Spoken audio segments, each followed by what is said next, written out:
தேவ செய்திக்குள்ளாக ஜெபத்தோடு கடந்து போக காத்திருக்கின்றோம். நேற்றைய தினத்தில் நம்ம என்ன செய்தியை நம்ம தியானித்தோம்? நேற்றைய தினத்தில் இயேசு கிறிஸ்து யார், அவரை தொழுகை செய்யலாமா? இயேசு கிறிஸ்து யார்? ஒரே ஒரு வார்த்தை சொல்லிடுங்க, நம்ம வேறு செய்திக்குள்ளாக நம்ம போயிடுவோம். என்ன யாருன்னு கேட்குறாங்க அப்படின்னு சொல்லி சீசர்கிட்ட கேட்குறாரு ஆண்டவரை இயேசு கிறிஸ்து. சீசர்கள் என்ன சொல்கிறாங்க? ஒரு சீசர் சொல்கிறாரு, ஜீவனுள்ள தேவன், அந்த தேவனை நாம் தொழுகை செய்யலாம் அப்படின்னு சொல்லி நேற்றைய தினத்தில் நம்ம தியானித்தோம். இந்த நாளிலே மரிக்கும் போது நாம் எங்கே போகிறோம், மரிக்கும் போது நாம் எங்கே போகிறோம் என்ற தலைப்பின் கீழாக நாம் தியானிக்க இருக்கிறோம். இந்த நாளின் செய்தியை கொடுப்பதற்கு அன்பான போதகர் ஐசக் அவர்கள் நம்மோடு இருக்கிறார். அவரை குறித்து அதிகமாக சொல்ல வேண்டுமென்றால் அநேகருக்கு தெரிந்திருக்கும், தெரியாதவர்களுக்கு ஒரே ஒரு வார்த்தையை கூறி நான் அவரிடம் கொடுக்கிறேன். பழகுவதற்கு ஒரு இனிமையான போதகர். எங்கேயாவது ஆண்டுடைய ஊழியத்தை போய் செய்யணும். அது கூடங்குளமா பகுதியாக இருந்தாலும் சரி, தூத்துக்குடியாக இருந்தாலும் சரி, கடல் பகுதியாக இருந்தாலும் சரி, எங்கேயாவது ஆண்டவருடைய முத்துதை அறிவிக்க வேண்டும் என்று ஒரு வாஞ்சை உடைய, கரிசனை உடைய, அக்கறை உடைய ஒரு நல்ல ஊழியக்காரர் என்பதை இந்த நாளிலே நான் உங்களுக்கு தெரிவித்துக் கொள்ள ஆசைப்படுகிறேன். தூத்துக்குடி பகுதியிலே குடும்பமாக ஊழியம் செய்து வருகிறார். இந்த நாளின் செய்தியை கொடுப்பதற்கு அன்பான போதகரை நான் நினைக்கிறேன். பாஸ்டர் ஐசக், இது உங்களுடைய நேரம். கர்த்தருடைய பரிசுத்த நாமம் மகிமைப்படுவதாக. இந்த இரண்டாவது நாள் நலவாழ்வு நற்செய்தி கூட்டத்தில் பங்கு பெறும்படியாய் வந்திருக்கிற தேவனுடைய பிள்ளைகள் உங்கள் ஒவ்வொருவரையும் அன்பின் ஆண்டவர் இயேசுவின் நாமத்தினாலே உங்களை அன்போடு நான் வாழ்த்தி வரவேற்றுக் கொள்கிறேன். எல்லாரும் எப்படி இருக்கீங்க? மழை என்றும் பொருட்படுத்தாமல் இந்த இரண்டாவது நாள் கூட்டத்தில் பங்கு பெற வேண்டும் என்று வந்திருக்கிற உங்கள் ஒவ்வொருவரையும் தேவன் நிச்சயமாகவே நேசிக்கிறார். உங்களை நிச்சயமாகவே அவர் ஆசீர்வதிப்பார் என்பதில் எந்த விதமான சந்தேகம் இல்லை. ஒருவேளை ஒளிப்பெருக்கின் மூலமாக கேட்டுக்கொண்டிருக்கிற பிள்ளைகளாக இருந்தாலும் சரி, நம்மளுடைய யூடியூப் சேனல் மூலமாக லைவாக நீங்கள் யூடியூப்பில் நீங்கள் இந்த செய்தியை கேட்டாலும் சரி, நிச்சயமாகவே இந்த நாளின் செய்தி உங்களுக்கு ஆசீர்வாதமாக இருக்கும் என்பதில் எந்த விதமான சந்தேகம் இல்லை. இந்த நாளிலே நம்ம தெரிந்து கொண்ட தலைப்பு என்ன அப்படின்னா, மனிதர்கள் மரித்தவுடன் அவர்கள் நரகமோ அல்லது பரலோகமோ போயிடுவார்கள் அப்படிங்கிற ஒரு கருத்து இருக்கிறது. மரணத்தை குறித்ததான ஒரு தெளிவான ஒரு விளக்கம் நமக்கு அவசியமாக இருக்கிறது. வேதாகமத்தில் எல்லா சத்தியத்திற்கும் நல்ல விளக்கங்களை வேதத்தின் மூலமாக மாத்திரமே நினைச்ச முடியும், நாம் பெற்றுக்கொள்ள முடியும். இன்னைக்கு இந்த மரணத்தை குறித்து நம்ம நினைச்ச போகிறோம், படிக்க போகிறோம். மரித்த பிறகு நம்ம எங்கே போகிறோம் என்பது மிக மிக முக்கியம். ஏதோ இந்த உலகத்தில் பிறந்தோம், ஏதோ வாழ்ந்தோம், ஏதோ போய் சேர்ந்தோம் அப்படிங்கிறது அல்ல. மரித்த பிறகு நமக்கு என்ன நடக்கப் போகிறது என்பதை நாம் அறிந்திருக்க வேண்டியது அவசியமாக இருக்கிறது. மரணம் ஏன் நிகழுகிறது என்கிற இந்த கேள்வி உலகத்தில் மிகப்பெரிய கேள்வி. இந்த கேள்வி நம்ம கேட்டிருக்கோமா? மரணம் ஏன் நிகழ்கிறது அப்படிங்கிற கேள்வி. இதை நாம் தியானிப்பதற்கு முன்பதாக பரிசுத்த ஆவியானவருடைய உதவிக்காக கண்களை மூடி ஜெபம் செய்வோம். ஒருவரும் சேரக்கூடாத உன்னத ஒளியிலே வாசம் பண்ணுகிற பரிசுத்தமும் கிருபையும் இரக்கமுள்ள எங்க நல்ல ஆண்டவரே, இந்த அருமையான இரண்டாவது நாள் கூட்டத்திற்காக ஆண்டவருக்கு நன்றி செலுத்துகிறோம். தேவன் இந்த கூடன்கொள்ளும் பகுதியை எவ்வளவாய் நேசிக்கிறீர் என்பதற்காக ஆண்டவருக்கு நன்றி செலுத்துகிறோம். மரணத்தை குறித்ததான ஒரு கேள்வி எங்க எல்லாருடைய உள்ளத்திலும் இருக்கிறது. மரித்த பிறகு மனிதனுடைய நிலை என்ன? மரித்தவர்களுக்கு இருக்கிற ஞானம் போதாது ஆண்டவரே, உம்முடைய பரலோகத்தின் ஞானத்தை எங்களுக்கு கொடுத்து இதை நாங்கள் விளங்கிக் கொள்வதற்கு ஆண்டவர் எங்களுக்கு உதவி செய்யும்படியாக நாங்கள் ஜெபிக்கிறோம். ஆண்டவர், இந்த கூட்டத்தின் முதல் நாளிலிருந்து இந்த நேரம் வரை அற்புதமாக அதிசயமாக இந்த கூட்டத்தை நீங்க நடத்தி கொண்டிருக்கிறதற்காக ஆண்டவருக்கு நன்றி செலுத்துகிறோம். இந்த நாளின் செய்தியின் ஆரம்பம் முதல் முடிவு வரை உம்முடைய பிரசன்னம், உம்முடைய பாதுகாப்பு, உம்முடைய வழிநடத்துதல் எங்க கூட இருக்கும்படியாய் புண்ணியநாதர் இயேசுவின் நாமத்தில் ஜெபிக்கிறேன் ஜீவனுள்ள நல்ல பிதாவே, ஆமென். உலகத்தில் மிகப்பெரிய கேள்வி, மரணம் ஏன் நிகழ்கிறது? நீங்கள் இதில் பார்க்கலாம். நார்மலாக, அதாவது எப்படி சொல்கிறது அப்படின்னா, இயற்கையாக மரணம் அடைவது அப்படிங்கிறது ஒரு பக்கம் இருந்தாலும், விபத்துகளின் மூலமாக நடக்கிற விபத்துகளின் மூலமாக அந்த மரணத்தை பார்க்கும்போது அது நமக்கு ரொம்பவும் வேதனையாக இருக்கிறது. சிறு பிள்ளைகள் மருத்துவமனையில் ஏதோ ஒரு வியாதினால் பாதிக்கப்பட்டு அவர்கள் மரிக்கும்போது, அல்லது தன்னுடைய தேசத்திற்காக பார்டரிலிருந்து சண்டை போடுறாங்க இல்லையா, யுத்த வீரர்கள், அவர்கள் அந்த யுத்தத்தில் மரிக்கும்போது ஒரு கேள்வி வருகிறது, ஏன் இந்த மரணம்? ஏன் இந்த மரணம்? இந்த மரணத்திற்கு காரணம் என்ன? அப்படிங்கிற நிறைய கேள்விகள் வருகிறது நம்ம பார்க்குறோம். சரி, இன்னைக்கு நம்ம வேதாகமத்தில் தான் அதற்குரிய பதிலெல்லாம் நம்ம படிக்க போகிறோம். ஆனால் மரணத்தை பற்றி மற்ற மதத்தினருடைய நம்பிக்கை என்ன என்பது நமக்கு தெரிய வேண்டியது அவசியமாக இருக்கிறது. மரணத்தை பற்றி இஸ்லாமிய மதம் என்ன சொல்லுகிறது அப்படின்னு பார்த்தீங்கன்னா, மரணம் என்பது வாழ்க்கையில் ஒரு முடிவு அல்ல, மாறாக அது ஒரு நித்திய வாழ்வின் தொடக்கமாகும் அப்படின்னு சொல்லி இஸ்லாமிய மதம் சொல்லுதான். சரியா? மரணம் என்பது வாழ்க்கையின் முடிவு அல்ல, அது நித்திய வாழ்வின் ஒரு தொடக்கம் அப்படின்னு சொல்லி இஸ்லாமிய மதம் சொல்லுகிறதா. ஜெயினிசம், தமிழில் சமண மதம் அப்படின்னு பார்க்குறோம். சமண மதம் என்ன சொல்லுது மரணத்தை குறித்து அப்படின்னு பார்த்தீங்கன்னா, மரணம் என்பது அழியாத ஆன்மா, மறுபிறப்பு உடனடியாக நடக்கிறது. சரியா? அழியாத ஆன்மா, மறுபிறப்பு உடனே நடக்கிறது. ஆன்மா உடனடியாக ஒரு உடலுக்குள் நகர்கிறது. அது ஒருவேளை மனிதனுடைய உடலாக இருக்கலாம், அல்லது விலங்குடைய ஒரு உடலாக இருக்கலாம், இல்லைன்னா தாவரங்களுடைய ஒரு உடலுக்குள்ள கூட போயிடும் அப்படிங்கிறது சமண மதத்துடைய ஒரு நம்பிக்கையாக இருக்கிறதா. அடுத்ததாக இந்து மதம், இந்து ரிலிஜன், மரணத்திற்கு பிறகு ஆன்மா ஒரு புதிய உடலுக்குள் இடம்பெயர்வதை ஆணித்தரமாக நம்புகிறது. சரியா? மரணத்துக்கு பிறகு ஆன்மா, அதாவது இப்போ இன்னும் லகுவாக சொல்லணும் அப்படின்னு சொன்னால், ஒருத்தவங்க இறந்துட்டா அவங்களுடைய ஆவி அங்கே சுற்றுது, இங்கே சுற்றுது, மாடியில் இருக்குது, அங்கே மரத்தில் தொங்குது, இது எல்லாம் இப்படி தான்.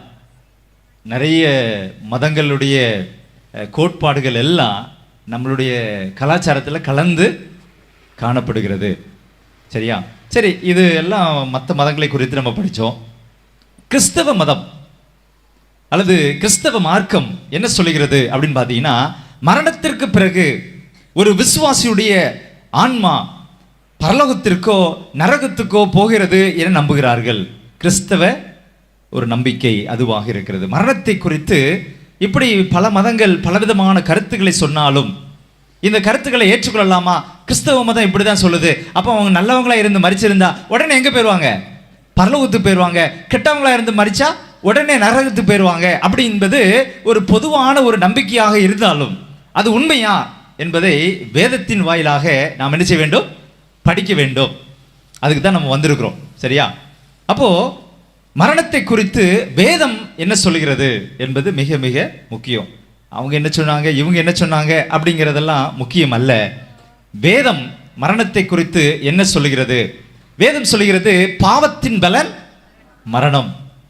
ஆண்டவர் இந்த உலகத்தை அழகா படைச்சிட்டு மனிதனுக்கு மரணம் என்று ஒன்றை ஆண்டவர் ஏற்பாடு செய்யவே இல்லையா. நம்ம தான் பாவம் செஞ்சதுனால என்ன செஞ்சுக்கிட்டோம்? மரணமே இல்லை அப்படின்னா எப்படி இருக்கும்? இன்னைக்கு அதை யோசித்து பார்த்துருக்கோமா? மரணமே இல்லாத ஒரு வாழ்க்கைன்னா எப்படி இருக்கும்? இன்னைக்கு ஒரு ஒரு டெத் அப்படின்னு சொன்னாலே, ஒரு மரணம் அப்படின்னு சொன்னாலே நமக்கு அது என்னத்தை கொண்டு வருது? சந்தோஷமா இருக்குமா? எந்த மரணமும் அது எதிரிக்கு கூட வரக்கூடாது அப்படின்னு சொல்றது இந்த மரணம் மட்டும்தான். சரியா? அப்படியானால் இந்த அலையா விருந்தாளி இந்த மரணம், இந்த மரணத்தை நம்ம எப்படி பார்க்குறோம்? பாவத்தின் பலன் மரணம் என்று வேதத்தில் நம்ம வாசிக்கிறோம். ரோமர் 5வது அதிகாரம் 12வது வசனம் இப்படியாக சொல்லுகிறது, இப்படியாக ஒரே மனுஷனாலே பாவமும் பாவத்தினாலே மரணமும் உலகத்திலே பிரவேசித்தது போலவும் ஆதாம் மூலமாக பாவம் இந்த உலகத்துக்குள்ள பிரவேசித்தது. சில நேரம் நம்ம சொல்லுவோம், ஆதாம் பாவம் செஞ்சிருப்பாரு, அதனால தான் நம்ம வந்து அப்படியே தொடர்ந்து செய்கிறோம் அப்படின்னு சொல்லிட்டு நம்ம ஆதாம் மேலே அந்த மொத்த பலியும் யார் மேலே போட்டுருவோம்? நம்மளும் பாவம் செய்கிறோம் இல்லையா? ஆரம்பிச்சது யாரு? அவரு. தொடர்ந்து செஞ்சிட்டு இருக்கிறது நம்ம. சரியா? ஒரே மனுஷனாலே பாவமும் பாவத்தினாலே மரணமும் உலகத்திலே பிரவேசித்தது போலவும் எல்லா மனுஷரும் பாவம் செய்தபடியால், நல்லா கவனிக்கணும், நம்ம எல்லாரும் பாவம் செய்து தெய்வ மகிமையற்றவர்களாகி அப்படின்னு ரோமர்ல வாசிக்கிறோம். எல்லா மனுஷருக்கும் மரணம் வந்தது. எதனால மரணம் வந்துச்சா?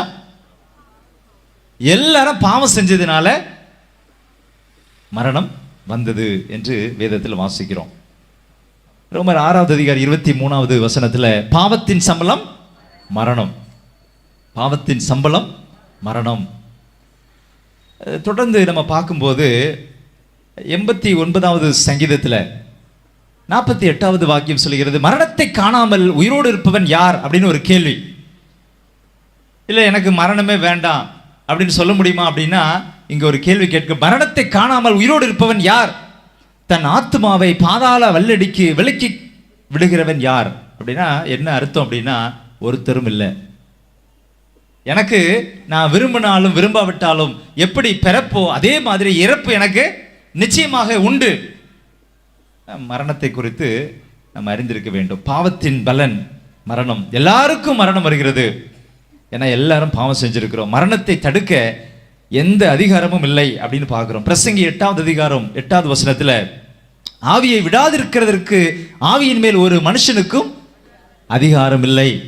ஒருத்தருக்கும் அதிகாரம் இல்லை. என்னுடைய ஆவியை நான் விட மாட்டேன், நான் சாக மாட்டேன் அப்படின்னு யாராவது சொல்லிட்டு இருக்க முடியுமா அப்படின்னா முடியாது.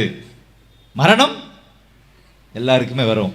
ஒருவர் மரிக்கும் போது என்ன நிகழ்கிறது என்பது மிக மிக முக்கியமான ஒரு கேள்வியாக இருக்கிறது. வெளிப்படுத்தல் 1வது அதிகாரம் 18வது வசனத்துல ஆண்டவர் சொல்றாரு, மரித்தேன் ஆனாலும் இதோ சதா காலங்களிலும் உயிரோடு இருக்கிறேன், ஆமே நான் மரணத்திற்கும் பாதாளத்திற்கும் உரிய திறவுகளை உடையவனாய் இருக்கிறேன். ஆண்டவரால் மட்டும்தான் இந்த மரணத்துக்குடைய திறவுகளை உடையவர் அவர் மாத்திரம்தான். சரியா? இன்னைக்கு பிசாசானவன் இந்த உலகத்துல பல காரியங்களை செஞ்சுட்டான், ஆனா மரித்தவங்களை இன்னும் நினைச்ச முடியல, உயிரோட எழுப்ப முடியல. ஏன்னா அதற்குடைய திறவுகள் யார் வச்சிருக்கிறாரு? நான் மரித்தேன் ஆனாலும் சதா காலங்களிலும் உயிரோடு இருக்கிறேன், நான் மரணத்திற்கும் பாதாளத்துக்கும் உரிய திறவுகளை என்ன செய்கிறேன்? உடையவராயிருக்கிறேன் அப்படின்னு சொல்றாரு. வேதாகமோ ஒரு தெளிவான பதிலை கொடுக்கிறது. எனக்கு அன்பான தேவனுடைய பிள்ளைகளே, ஆண்டவர் ஏதேன் தோட்டத்தில் மனிதனை படைத்த போது மனிதனுடைய உச்சக்கட்ட ஒரு செயலாக மனிதனை படைத்தது ஒரு உச்சக்கட்ட ஒரு செயலாக இருந்ததாம். மனிதனை எப்படி படைத்தாரு? 2வது அதிகாரம் ஆதியாகமம் 2வது அதிகாரம் 7வது வசனத்துல, தேவனாகிய கர்த்தர் மனுஷனை பூமியின் மண்ணினாலே உருவாக்கி என்று வேதத்தில் வாசிக்கிறோம். நம்மெல்லாம் யாரு? நம்ம எல்லாம் மண்ணு அப்படின்னு ஆண்டவர் சொல்றார்.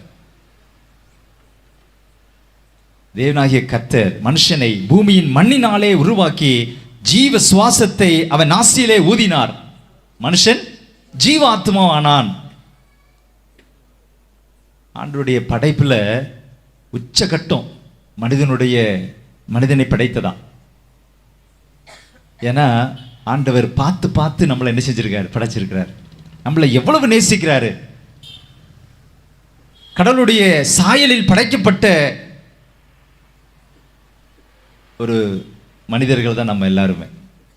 அதனால தான் யாரையுமே இவங்க நல்லா இல்லை அவங்க நல்லா இல்லைன்னு நினைச்சக்கூடாது, சொல்லக்கூடாது. நம்ம எல்லாருமே தேவ சாயலில் படைக்கப்பட்டவர்கள் என்று வேதம் சொல்கிறது.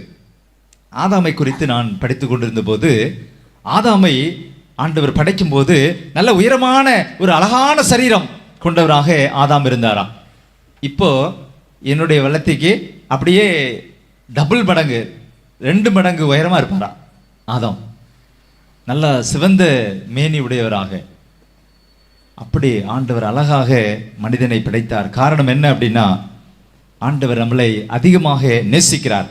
இந்த படைப்பை நம்ம ஒரு சின்ன ஒரு இதில் பார்த்தோம் அப்படின்னு சொன்னா, மனுஷன் நம்ம ஆண்டவர் எப்படி படைச்சார்னு சொன்னேன்?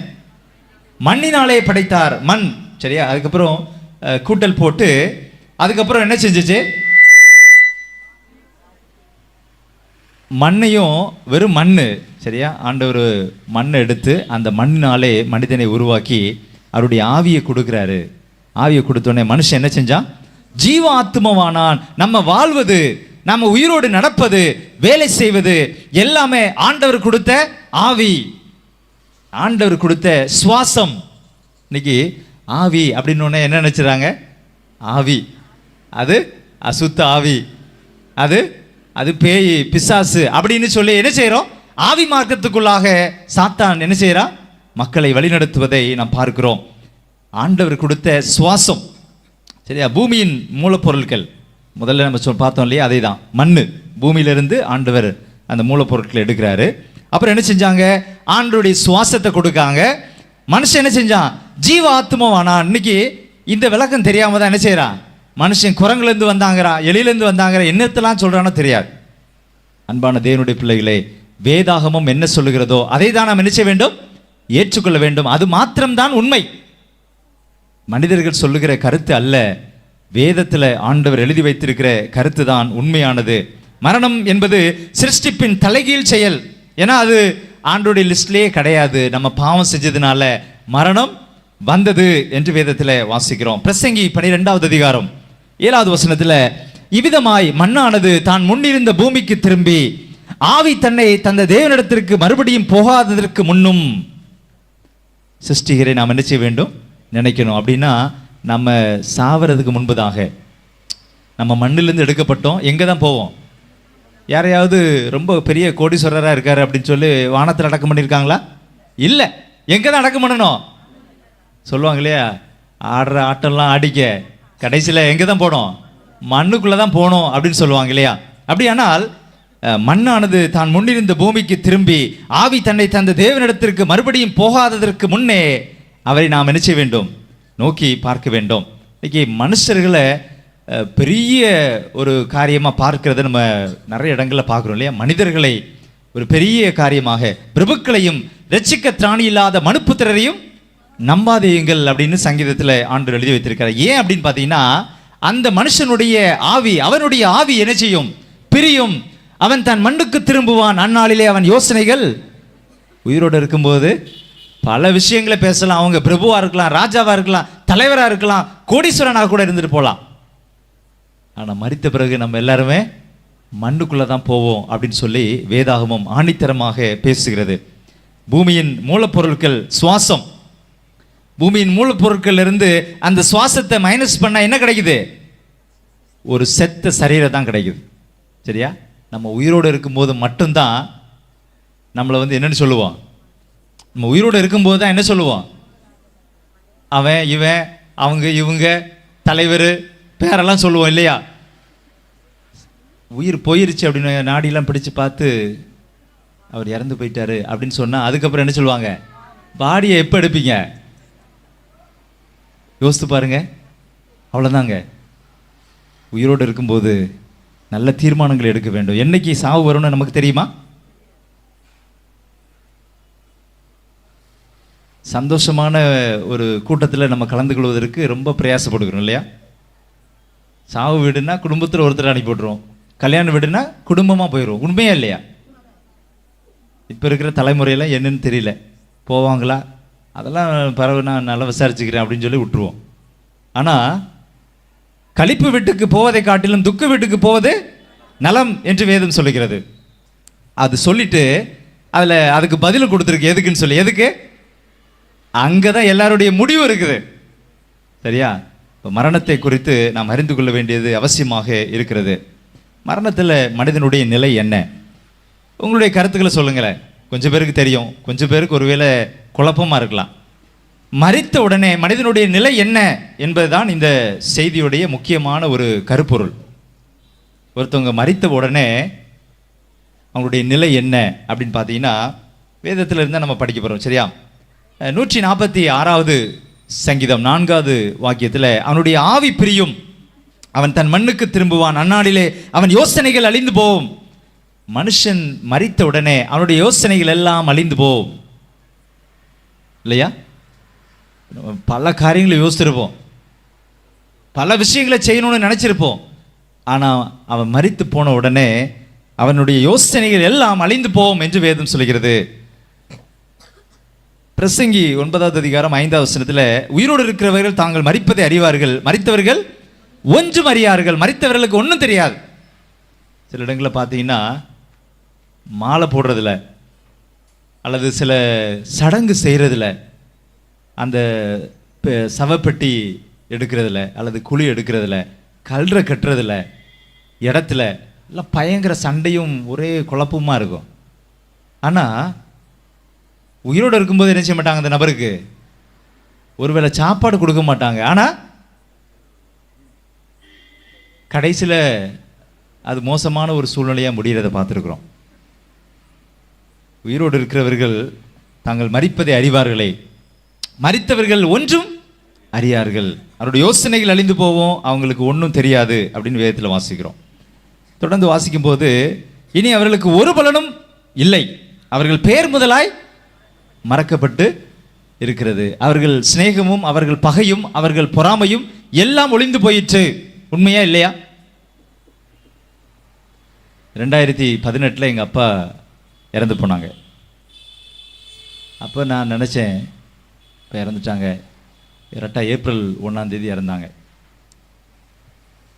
ஒவ்வொரு வருஷமும் அப்பா கல்லறையை போய் சும்மா பார்க்கணும், நம்ம ஒன்றுமே செய்ய மாட்டோம், சும்மா பார்க்கணும் அப்படின்னு முதல்ல அப்படி நினச்சேன் நான் உண்மையிலே. ஆனால் தப்பு, அப்படி பார்க்கலாம் அவசியம் இல்லை அப்படின்னு தான் சொல்கிறாங்க. ஆனால் என்னவோ தெரியல, நிறைய வாட்டி நான் ஊருக்கு போயிட்டேன், ஆனால் அந்த ஏரியாவுக்கே நான் போனதில்லை. அடக்கம் பண்ணிட்டு வந்ததுக்கப்புறம் அந்த கல்லறையெல்லாம் கட்டினதுக்கப்புறம் இன்னைக்கு வரைக்கும், இப்போ வரைக்கும் இன்னும் என்ன செய்யலை, 7 வருஷம் ஆயிடுச்சு, நான் போய் பார்க்க கூட இல்லை. ஃபோட்டோ கிட்ட எதையாவது பார்க்கணும்னு நினைப்பேன், அதுவும் கூட என் கண்ணில் படவே இல்லை. பார்த்தாலும் ஒரு பிரயோஜனமும் இல்லை. சரியா? அவர்களுக்கு ஒரு பலனும் இல்லை, அவர்கள் பேர் முதலாய் மறக்கப்பட்டிருக்கிறது, அவர்கள் சிநேகமும் அவர்கள் பகையும் அவர்கள் பொறாமையும் எல்லாம் எல்லாம் ஒளிந்து போயிட்டு அப்படின்னு வாசிக்கிறோம். யோபு பக்தன் சொல்லும்போது யோபு சொல்றாரு, மேகம் பறந்து போகிறது போல பாதாளத்தில் இறங்குறவன் இனி ஏறி வரான், இனி தன் வீட்டுக்கு திரும்பான். மரித்தவன் திருப்பி அவன் வீட்டுக்கு திரும்புவானா? இல்லை, மரித்தது நேராக குழிக்கு தான் போகும் அப்படின்னு நம்ம பார்த்துருக்கோம் இல்லையா? அவருடைய வாழ்க்கையை குறித்து சொல்றாரு யோபு பக்தன் சொல்லும்போது, குறுகின வருஷங்களுக்கு முடிவு வருகிறது, நான் திரும்பி வராத வழியே போவேன் அப்படின்னு என்ன அர்த்தம்? நான் மரணத்துக்குள்ள போயிட்டேன், நான் என்ன செய்ய முடியாது, திரும்பி வர முடியாது. மரித்தவர்களும் மௌனத்தில் இறங்குகிற அனைவரும் கர்த்தரை துதியார்கள் அப்படின்னு வாசிக்கிறோம். அப்படின்னா மரித்து போனவர்களுக்கு ஒன்றும் இல்லை, அவங்க ஒன்றும் செய்ய மாட்டாங்க, அவர்கள் கர்த்தரை துதியார்கள். உயிரோடு இருக்கிறவர்கள் என்ன செய்ய வேண்டும்? இது நம்ம படிக்கும்போது, இந்த வசனத்தை படிக்கும்போது நமக்கு என்ன தோணணும்? மரித்தவர்கள் கர்த்தரை துதியார்கள், உயிரோடு இருக்கிறவர்கள் கர்த்தரை துதிக்க வேண்டும். சரியா? நம்முடைய வாழ்க்கையில் ஆராதனைகள்லாம் நம்ம கலந்து கொள்ளும்போது, கூட்டங்கள்லாம் கலந்து கொள்ளும்போது, இப்போ பாட்டு கூட்டம் தானே ஓடிட்டுருக்கோம், மெதுவாக பார்த்துக்கலாம், அப்படி இல்லை. ஆண்டவரை துதிக்க வேண்டும். துதிப்பது ஆண்டவருடைய ஒரு சித்தமாக இருக்கிறது. ஆண்டவர் பரிசுத்தமுள்ள தேவன் என்பதை துதிகளின் மூலமாக என்ன செய்ய வேண்டும்? நம்ம சொல்லிகிட்டே இருக்கணும். பரலோகத்தில் தூதர்களுடைய வேலை என்ன தெரியுமா? பரிசுத்தர் பரிசுத்தர் பரிசுத்தர் பரிசுத்தர்னு சொல்லி ஆண்டவர் என்ன செய்வாங்க? துதித்து கொண்டே இருப்பார்கள். ஆண்டவர் நம்ம துதிக்கிறோமா? எவ்வளோ நேரம் துதிக்கிறோம்? மரித்தவர்களும் மௌனத்தில் இறங்குகிற அனைவரும் கர்த்தரை துதியார்கள் என்று வேதம் சொல்கிறது. தொடர்ந்து வாசிக்கும் போது சங்கீதம் 6வது சங்கீதத்தில் 5வது வாக்கியம், மரணத்தில் உம்மை நினைவு கூறுவதில்லை, பாதாளத்தில் உம்மை துதிப்பவன் யார்? சத்தியத்தை அவன் தியானிக்கவும் மாட்டான் அப்படின்னு சொல்லி ஏசாயா 38வது அதிகாரம் 18வது வசனத்தில் வாசிக்கிறோம். என்ன சொல்லுது அப்படின்னா, பாதாளம் உம்மை துதியாது, மரணம் உம்மை போற்றாது, குழியில் இறங்குகிறவர்கள் உம்முடைய சத்தியத்தை என்ன செய்ய மாட்டாங்க? மரித்து குழியில் இறங்குறவங்க என்ன செய்ய மாட்டாங்க? சத்தியத்தை தியானிக்க மாட்டாங்க. அன்பான தேவனுடைய பிள்ளைகளை, நீங்களும் நானும் ஆண்டவர் நமக்கு ஞானத்தை கொடுத்திருக்கிறார், நல்ல சுகத்தை கொடுத்திருக்கிறார், நல்ல பலத்தை கொடுத்திருக்கிறார். நாம் என்ன செய்ய வேண்டும்? சத்தியத்தை தியானிக்க வேண்டும். நேற்றைய தினத்தில் இயேசு யார் அப்படிங்கிற தலைப்பில் பாஸ்டர் முத்துக்குமார் மூலமாக நல்ல ஒரு செய்தியை நம்ம கேட்டோம். இப்போ அவங்க சொல்லும்போது, வேத வாக்கியங்களை ஆராய்ந்து பாருங்கள், பிரேய பட்டணத்தாரை போல என்ன செய்ய வேண்டும்? காரியங்கள் இப்படி இருக்கிறதா அப்படின்னு சொல்லி தினந்தோறும் வேத வாக்கியங்களை ஆராய்ந்து பார்த்ததுனால நற்குணசாலிகளாக இருந்தார்கள். மரணம் அல்லது மரணத்திற்கு பிறகு மனிதனுடைய நிலை என்ன, இதையும் நாம் என்ன செய்ய வேண்டும், ஆராய்ந்து பார்க்க வேண்டும். வேதத்தின் வெளிச்சத்தில் அதை வைத்து நாம் படிக்க வேண்டியது அவசியமாக இருக்கிறது. இன்னைக்கு ஒரு பெரிய டாபிக் என்ன அப்படின்னு பார்த்தீங்கன்னா, ஆத்மா அழியாது அப்படின்றது ஒரு பொதுவான ஒரு கருத்தாக இருக்கிறது. ஆத்மா அழியாது. சரி, வேதம் என்ன சொல்கிறது?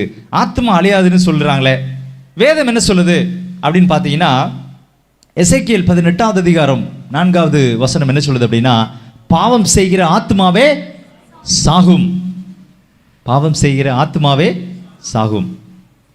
வேதாகமத்தில் இந்த ஆத்மா, சரியா, ஆத்மா என்கிற வார்த்தை 1600 இடத்துல வருகிறதாம். வேதத்தில் 1600 இடத்துல வருகிறது. ஒரு இடத்துலையும் அழியாத ஆத்மா அப்படின்னு வருதா பார்த்தீங்கன்னா இல்லை. ஏன்னா பாவம் செய்கிற ஆத்மா சாகும் என்று வேதத்தில் வாசிக்கிறோம். ஆத்மாவை கொல்ல வல்லவர்களாயிராமல் சரீரத்தை மாத்திரம் கொள்ளுகிறவர்களுக்கு நீங்கள் என்ன செய்ய வேண்டாம், பயப்பட வேண்டாம். ஆத்மாவையும் சரீரத்தையும் நரகத்திலே அழிக்க வல்லவருக்கே பயப்படுங்கள் அப்படின்னு மத்தேயு 10:28 வாசிக்கிறோம். அப்படியானால் என்ன அர்த்தம் அப்படின்னு சொன்னால், ஆண்டவரால் மட்டும்தான் என்ன செய்ய முடியும், நம்முடைய ஆத்மாவையும் சரீரத்தையும் எல்லாத்தையும் அழிக்க முடியும். படைத்தவரால் மட்டும்தான் நினைச்ச முடியும், அதை செய்ய முடியும் அப்படின்னு சொல்லி நம்ம பார்க்குறோம். ஆண்டவர் ஆதாமை படைத்தபோது தேவ சாயலாக அவனை படைத்தார். சரியா, தேவ சாயலில் படைக்கப்பட்ட மனிதர்கள் தான் நாம் எல்லாரும். அப்போ அவருடைய சித்தம் என்னவாக இருந்திருக்கும் அப்படின்னு சொன்னால், தேவனுடைய குணத்தை பிரதிபலிப்பவராக நாம் இருக்க வேண்டும் அப்படிங்கிறது தான் அவருடைய ஒரு சித்தமாக இருந்தது. ஆனால் பாவம் என்ன செய்தது, ஆண்டவரை நம்மளையும் பிரிக்கிறதாக இருக்கிறது. பாவத்தின் சம்பளம் மரணம்னு நம்ம ஏற்கனவே படித்தோம். இந்த கடைசி நாட்களில் சாத்தான் மரணத்தை குறித்து சந்தேகத்தையும் குழப்பத்தையும் கொண்டு வருகிறான். பிரசங்கி என்ன சொல்கிறது அப்படின்னு பார்த்தீங்கன்னா, மரித்தவர்கள் ஒன்றும் அறியார்கள், மரித்தவர்களுக்கு ஒன்றும் தெரியாது. ஆனால் சாத்தான் என்ன செய்கிறான், மரணத்தை குறித்து சந்தேகத்தையும் குழப்பத்தையும் சபைக்குள்ளே கொண்டு வர்றான். கிறிஸ்தவர்கள் தான், வேதத்தை கையில் வச்சிருக்கிறவங்க தான். ஆனால் என்ன தெரியல, இந்த குழப்பத்திற்கு ஒரு முடிவு இல்லாமல் அவங்க என்ன செய்கிறாங்க இருக்கிறத நம்ம பார்க்குறோம். இந்த ஆவி மார்க்கம் அப்படிங்கிறத நம்ம பார்க்குறோம் இல்லையா. பிசாசுடைய அந்த காரியங்கள் ஃபுல்லாக இந்த உலகம் முழுவதுமாக இருக்கிறத நம்ம பார்க்குறோம். நிறைய மந்திரவாதிகள், சரியா, சில மந்திரங்களை எல்லாம் செய்து ஆவிகளை எல்லாம் தன்னுடைய கட்டுப்பாட்டுக்குள்ள வைத்திருக்கிறதாக நம்ம பார்க்கிறோம் இல்லையா. அதெல்லாம் என்ன அப்படின்னு பார்த்தீங்கன்னா, எல்லாம் பிசாசுகளுடைய ஆவி. பிசாசானவன் தோற்கடிக்கப்பட்டவன் என்பதை நாம் மறந்துவிடக்கூடாது. சரியா, ஈவில் ஸ்பிரிட் அப்படின்னு பார்க்குறோம். இப்போ உள்ள காலங்களில் நீங்கள் பார்த்தீங்க அப்படின்னு சொன்னால், நல்ல படத்தை பார்க்குறத விட இந்த மாதிரி பேய் பிசாசு படங்களை பார்ப்பதில் மக்கள் என்ன செய்கிறாங்களாம், கூடுதல் ஆர்வம் காட்டுறாங்களாம். அதனால தான் பார்ட் 1, பார்ட் 2, பார்ட் 3லாம் என்ன செய்யுது, வந்துக்கிட்டே இருக்குது அப்படிங்கிறத பார்க்குறோம். வேதத்தில் இல்லாத அநேக காரியங்கள், வாழ்க்கையை குறித்து, மரணத்தை குறித்து சாத்தான் என்ன செய்கிறான், இந்த உலகத்தில் பிரபலமாக்கி கொண்டே இருக்கிறத நம்ம பார்க்குறோம். இந்த என்டர்டெயின்மெண்ட் அப்படின்னு சொல்லுவாங்க இல்லையா, அதாவது உலகளாவிய பொழுதுபோக்குத்துறை உலகம் முழுவதும் அது இருக்கிறது இல்லையா. அதோடைய ஒரு மொத்த நோக்கமும் என்ன அப்படின்னு பார்த்தீங்கன்னா, இந்த ஆவி மார்க்கத்தை வளர்க்கிறது தான் அவங்களுடைய நோக்கமாகவே இருக்கிறதா. அப்படியானால் பிசாசானவன் என்ன செய்கிறான், அவன் வல்லமையாக அவன் செயல்பட்டு கொண்டு இருக்கிறத நம்ம பார்க்குறோம். நிறைய படங்கள் எல்லாம் இப்படிலாம் வர்றதை நம்ம பார்த்துருக்குறோம். சரியா, இதை குறித்து நாம் என்ன செய்ய வேண்டியதில்லை, கலங்க வேண்டியது இல்லை. ஆண்டவர் என்ன சொல்கிறார் அப்படின்னா, 1 தீமோத்தேயு 6வது அதிகாரம் 16வது வசனத்தில், ஒருவராய் சாவாமையுடையவரும் சேரக்கூடாத ஒளியிலே வாசம் பண்ணுகிறவரும் மனுஷரில் ஒருவரும் கண்டிராதவரும் காணக்கூடாதவருமாய் இருக்கிறவர், அவருக்கே கனமும் நித்திய வல்லமையும் உண்டாயிருப்பதாக. ஆண்டவர் மாத்திரம்தான் சாவாமையுடையவர். அண்ட சராசரத்தையும் படைத்த அந்த தேவன் மாத்திரமே சாவாமை உடையவர் என்பதை நாம் என்ன செய்ய வேண்டாம், மறந்துவிட வேண்டாம். மரணம் அப்படின்னு வந்தாலே நமக்கு ஞாபகத்துக்கு வர வேண்டியது என்ன அப்படின்னா, இது வேதாகமம் மரணத்தை என்ன சொல்கிறது? நித்திரை. இந்த உலகத்தில் உள்ள எல்லா பாடுகள்ல இருந்தும் அவன் என்ன செஞ்சான்? ஓய்வு பெறுகிறான், இளைப்பாறுதலுக்குள்ள பிரவேசித்திருக்கிறான். நீங்கள் வேதம் நெடுகிலும் நீங்கள் மரணத்தை குறித்து வாசித்தீங்க அப்படின்னு சொன்னால் வேதம் என்ன சொல்லுது? மரணத்தை நித்திரை, தூக்கம்.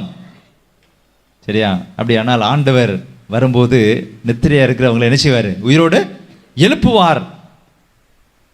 ஜெபாலய தலைவனுடைய மகள், யவீருவின் மகள், சரியா, மரித்த ஒரு சூழ்நிலை. ஆண்டவருக்கு செய்தி வரும்போது அவள் உயிருக்கு போராடி கொண்டிருந்த ஒரு சூழ்நிலை. அதுக்கு பிறகு பார்த்தீங்கன்னா அவள் மரித்து போனால் அவளை தொந்தரவு செய்ய வேண்டாம் அப்படின்னு ஒரு தகவல் வரும்போது ஆண்டவர் போய் அவள் மரிக்கவில்லை, அவள் நித்திரையாக இருக்கிறான்னு சொன்னோன்னே எல்லாரும் என்ன இது அப்படின்னு யோசிச்சாங்க.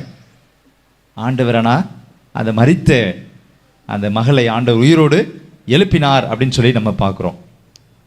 லாசருவை குறித்து நம்ம படிக்கும்போது எத்தனை நாள் கழித்து ஆண்டவர் மரித்த லாசரை உயிரோடு எழுப்பினார்? 4 நாள். மரித்து போன அந்த லாசரு மரித்து போனான் அப்படின்னு தான் வேதம் சொல்கிறது. ஆண்டவர் அந்த லாசருவை உயிரோடு எழுப்பினதை நம்ம பார்க்குறோம். யோபு சொல்லும்போது, மனுஷன் படுத்து கிடக்கிறான், வானங்கள் ஒளிந்து போகும் அளவும் எழுந்திருக்கிறதும் இல்லை, நித்திரை தெளிந்து விழிக்கிறதும் இல்லை. மனுஷன் மரிச்சிட்டான் அப்படின்னு சொன்னான். அப்புறம் ஆண்டவர் வர்ற வரைக்கும் அவன் என்ன செய்யறதில்லை? விழிக்கிறதில்லை.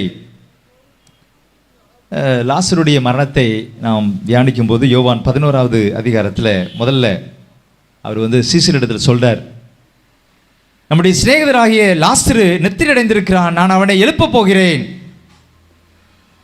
அப்போ அவங்க எல்லாம் நினைச்சாங்க, நித்திரை அப்படின்னு சொன்ன உடனே அவங்க எல்லாம் நினைச்சாங்க, சீசர்கள் ஆண்டவரை நித்திரை அடைந்திருந்தால் சுகமடைவான் என்றார்கள். இயேசுவானவர் அவனுடைய மரணத்தை குறித்து அப்படி சொன்னார், அவர்களோ நித்திரை செய்து இளைப்பாறுகிறதை குறித்து சொன்னார்கள் என்று நினைத்தார்கள். இந்த சம்பவத்தை படிக்கும்போது நிச்சயமாகவே அதுக்கப்புறம் அவர் சொல்றாரு, லாசரு மரித்து போனான் என்று வெளிப்படையாக அவர் சொன்னதாக வாசிக்கிறோம்.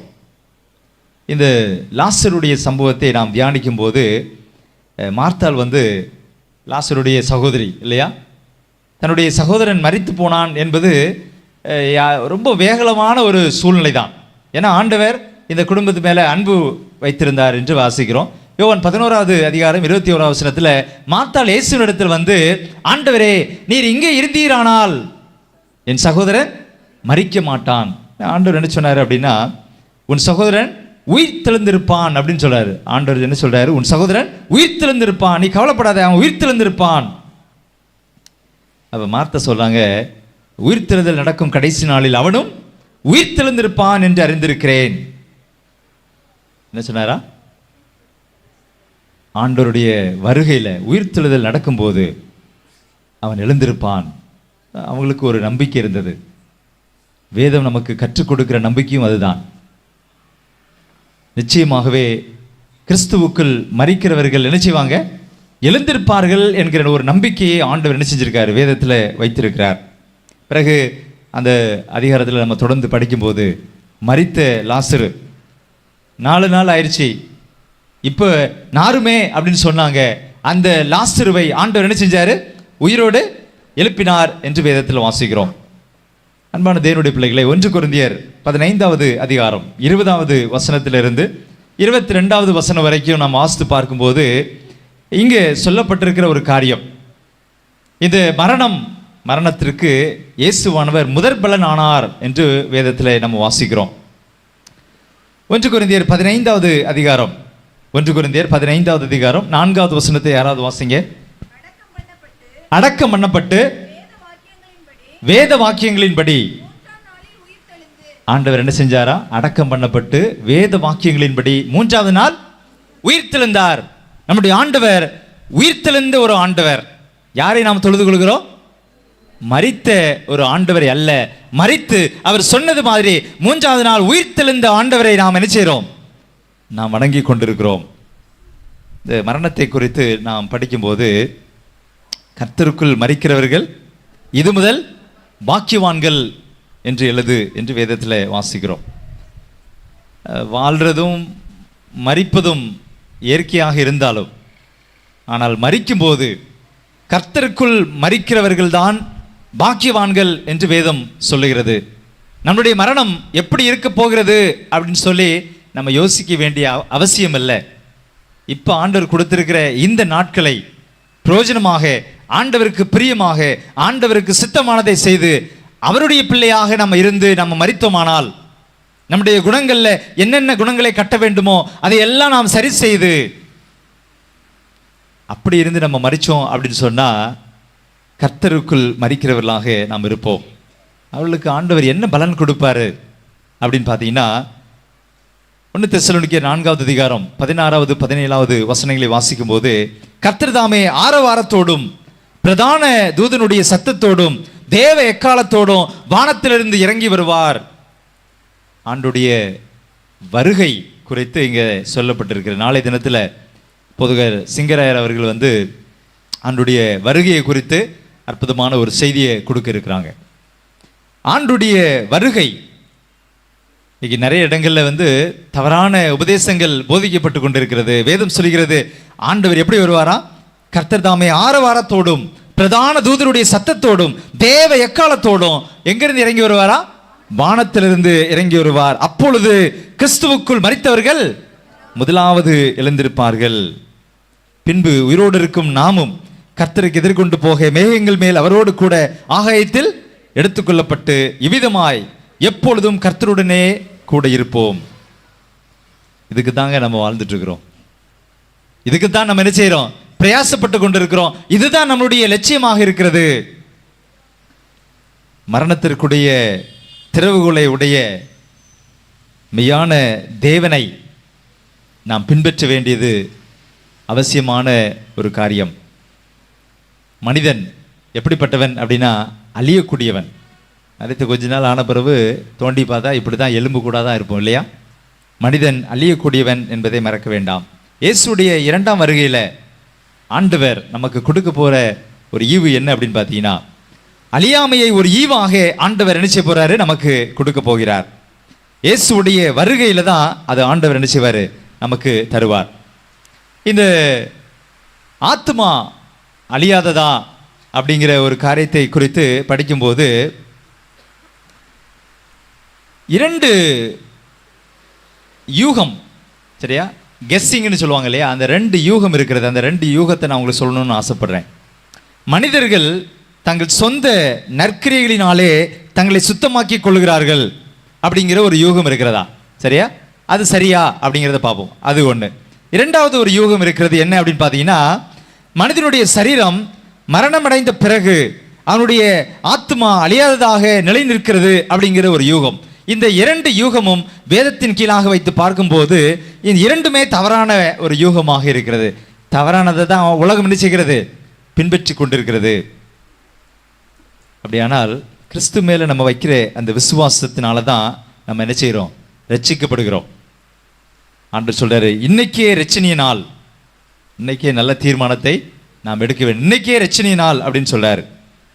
ஆண்டுடைய வருகை இதோ ஒரு ரகசியத்தை உங்களுக்கு அறிவிக்கிறேன், நாம் எல்லாரும் நித்திரையடைவதில்லை, ஆகிலும் கடைசி காலம் துணிக்கும் போது ஒரு நிமிஷத்திலே ஒரு இமைப்பொழுதிலே நாம் எல்லாரும் அப்பதான் என்ன செய்யப்படுவோம்? மறுரூபம் ஆக்கப்படுவோம் என்று வேதத்தில் வாசிக்கிறோம். தொடர்ந்து அடுத்த வசனத்தை வாசிக்கும் போது 1 கொரிந்தியர் 15:52 வாசிக்கும் போது, எக்காலம் துணிக்கும் அப்பொழுது மரித்தோர் அழிவில்லாதவர்களா எழுந்திருப்பார்கள், நாமும் மறுரூபமாக்கப்படுவோம். அந்த எக்காலம் துணிக்கும் ஆண்டவருடைய 2ஆம் வருகையில் எக்காலம் துணிக்கும் அப்படிங்கிறத நம்ம பார்க்குறோம். முதற் பலனானவர் கிறிஸ்து, பின்பு அவர் வருகையில் அவருடையவர்களை என்ன செய்வார்? அவர் உயிர்ப்பிப்பார் அப்படிங்கிறது தான் நம்ம என்ன செய்கிறோம்? அதில் படிக்கிறோம். அன்பான தேவனுடைய பிள்ளைகளே, மரணத்தை குறித்து நாம் என்ன செய்ய வேண்டியதில்லை, பயப்பட வேண்டிய அவசியம் இல்லை.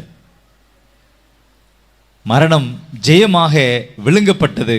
கிறிஸ்துவானவர் அவர் சொன்னது மாதிரி கல்வாரி சிலுவையில் அவர் மரித்து அடக்கம் பண்ணப்பட்டு சொன்னது மாதிரியே 3வது நாள் உயிர் தெளிந்தார். உயிர் தெளிந்த அந்த தெய்வம் நமக்கு வைத்திருக்கிற ஒரு நம்பிக்கை என்ன அப்படின்னு சொன்ன ஆண்டவர் சொல்றாரு, உங்கள் இருதயம் கலங்காதிருப்பதாக. உங்களுக்கு பிரியமானவர்கள் இங்கே இலக்கு கொடுத்திருக்கலாம். உங்களுடைய குடும்பத்தில் உங்களுடைய கணவனையோ மனைவியோ உங்களுடைய பிள்ளைகளையோ உங்களுடைய உறவினர்களையோ நண்பர்களையோ நீங்கள் இலக்கு கொடுத்திருக்கலாம். எப்படி கிறிஸ்துவானவர் மரித்து அவர் 3வது நாள் உயிர்த்தெழுந்தாரோ அதே போல கிறிஸ்துவுக்குள் மரிக்கிறவர்களை ஆண்டவர் என்ன செய்வார்? உயிரோடு கொண்டு வருவார். அப்படிங்கிற நம்பிக்கையோடு நாம் என்ன செய்ய வேண்டும்? நாம் வாழ வேண்டும் என்று தேவன் விரும்புகிறார். மரணம் ஜெயமாக விழுங்கப்பட்டது அப்படின்னு நம்ம பார்க்குறோம்.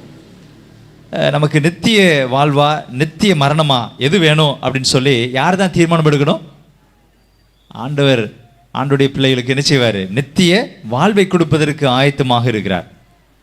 ஆண்டுடைய கற்பனைகளுக்கு நாம் செவி சாய்க்காதபடி உலக காரியங்களைப் போலவே நம்மளும் வாழ்ந்து நாம் மரித்தோமானால் நித்திய மரணம் நமக்கு முன்பாக இருக்கிறது. நித்திய வாழ்வை நாம் தேர்வு செய்ய வேண்டும் என்பது தேவனுடைய திருச்சித்தமாக இருக்கிறது. அப்படிப்பட்ட ஸ்லாக்கியத்தை நாம் பெற்றுக்கொள்ள வேண்டும் என்பதுதான் ஆண்டுடைய விருப்பமாக இருக்கிறது. ஆண்டுடைய 2ஆம் வருகையில் ஆண்டவர் நினைச்சுவார் அந்த அழியாமை என்கிற அந்த ஈவை ஆண்டவர் தேவனுடைய பிள்ளைகளுக்கு கொடுப்பார். கடைசியாக பாவத்தின் சம்பளம் மரணம், ஆனால் அழியாத ஒரே கடவுள் கிறிஸ்து தோன்றும் நாள் வரை மரணம் என்ன செய்யும்? அனைவருக்கும் மயக்க நிலையில் இருக்கும் வரை அவர் தனது மீட்கப்பட்டவர்களுக்கு நித்திய ஜீவனை கொடுப்பார் அப்படின்னு சொல்லி நம்ம பார்க்குறோம். ஆண்டுடைய சமூகத்தில் இந்த நாளிலே நாம் தியானித்த இந்த சத்தியம்